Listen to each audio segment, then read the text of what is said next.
এই যে দুইটা পাতা আছে শরীফ শরীফা, ছিড়বেন। ওই ঘটনার পর তাকে চাকরিচ্যুত করে বিশ্ববিদ্যালয় কর্তৃপক্ষ। এতে ক্ষুব্ধ হন শিক্ষার্থীরা। ক্যাম্পাসের সামনে অবস্থান নিয়ে প্রতিবাদ জানান তারা। যখনই তার সমকামিতা নিয়ে বক্তব্য ভাইরাল হলো, তখনই রাত 12টার দিকে তাকে ফোন দেওয়া হলো। ফোন দিয়ে বলা হলো যে আপনার আর ক্লাস নেওয়া লাগবে না। তো এটা তো কোনো রকমের প্রফেশনালিজমই হয় না।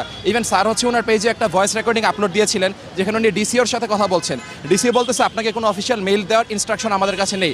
এটা একদমই একটি আনপ্রফেশনাল ব্যাপার চেপার। আমাদেরকে এভাবে দেখে যে ও যে তুমি যে ইউনিভার্সিটিতে পড়ছো সেই ইউনিভার্সিটিতে ওপেনলি এগুলো হয়, তুমিও কি এরকম হয়ে যাবা।